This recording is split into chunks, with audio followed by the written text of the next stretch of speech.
Tuhan bersamamu. Inilah Injil suci menurut Matius.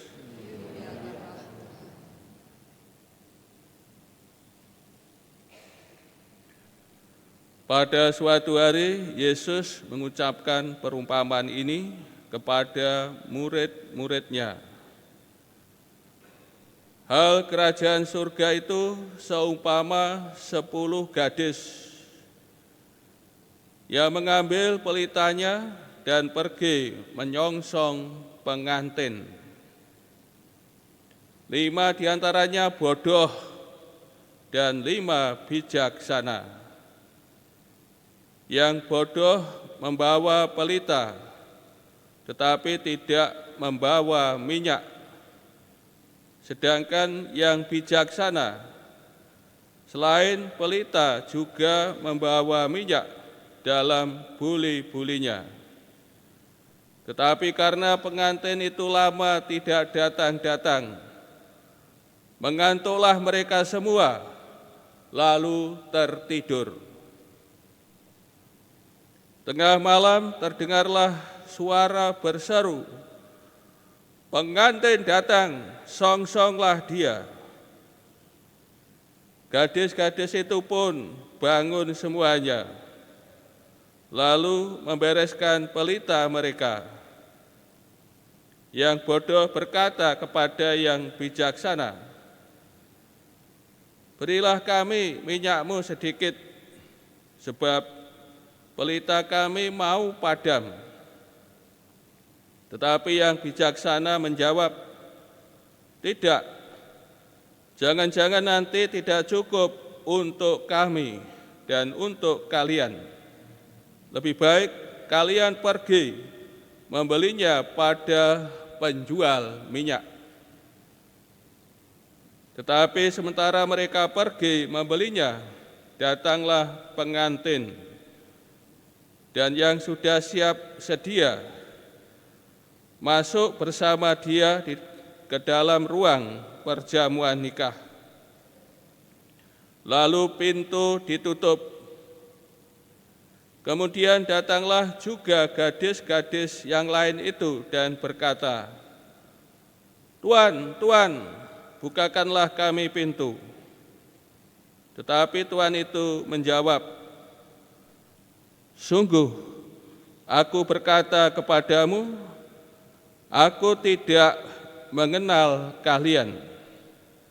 Karena itu, berjaga-jagalah, sebab kalian tidak tahu akan hari maupun saatnya."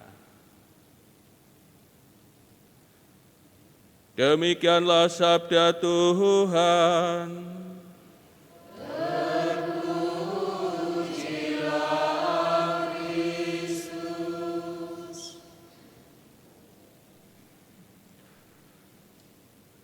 Saudara-saudari yang terkasih, kita pada hari ini mendengarkan pengajaran tentang perumpamaan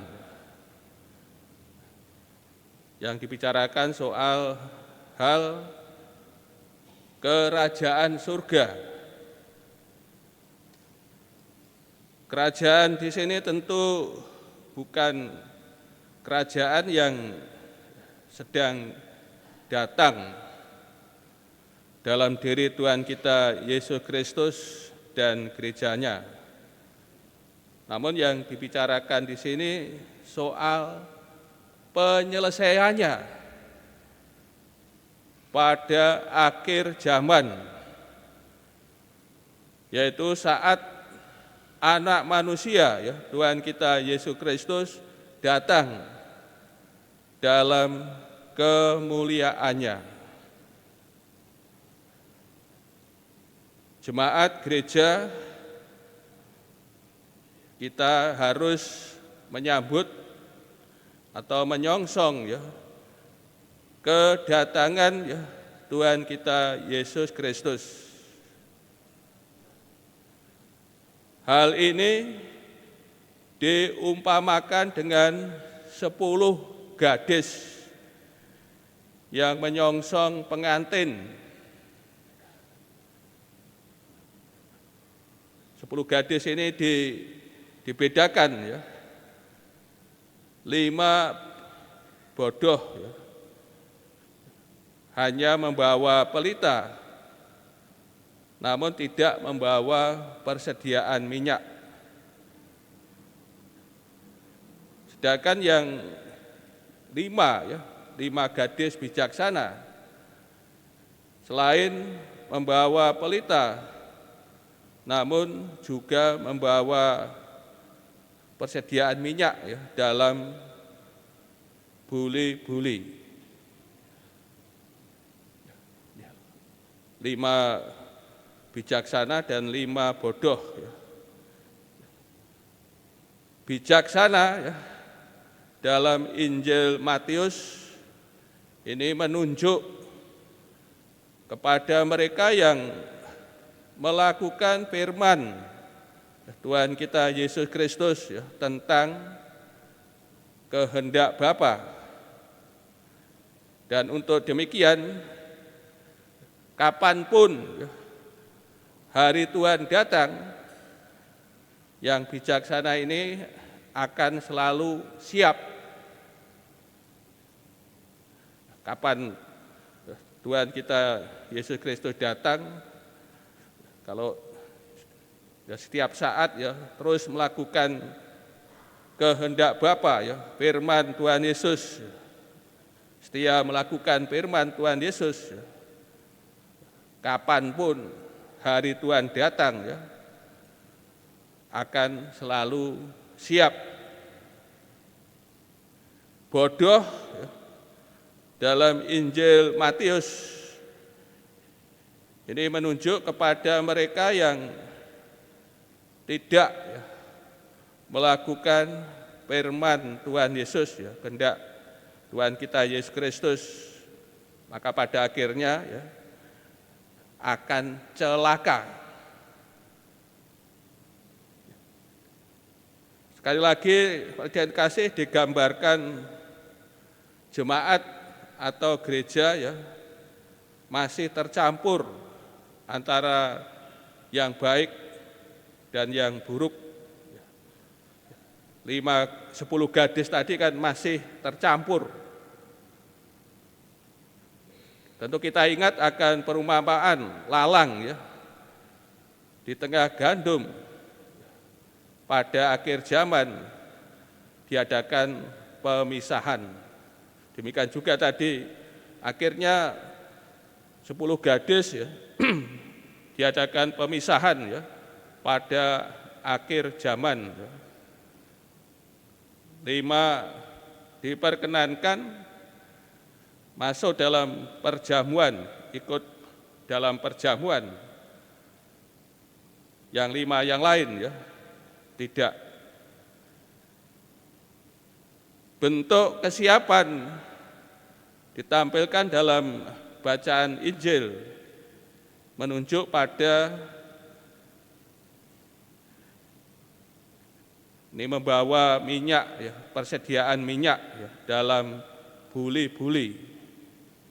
Maka 10 gadis bijaksana ya, dengan membawa persediaan minyak akhirnya bisa ikut dalam pesta perjamuan. Tadi ketika 5 bodoh ya, minta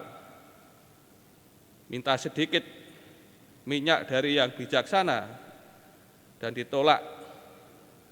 Tentu di sini bukan bicara soal belas kasihan, namun di sini berbicara soal kesetiaan melakukan kehendak Allah.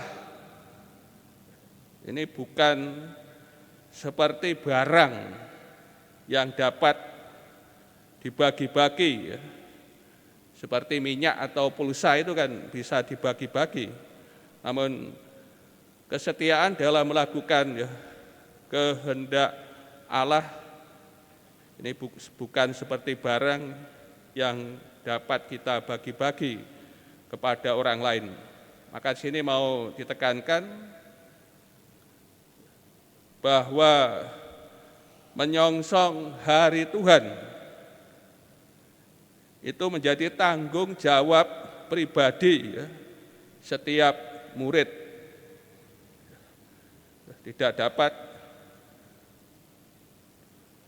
diberi pinjaman ya, atau mengambil dari orang lain, atau kita membagikan kesiapan kita ya kepada orang lain, atau istri untuk suami, suami untuk istri, orang tua untuk anak.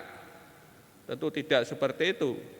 Namun menyongsong hari Tuhan menjadi tanggung jawab pribadi-pribadi ya, setiap murid Tuhan.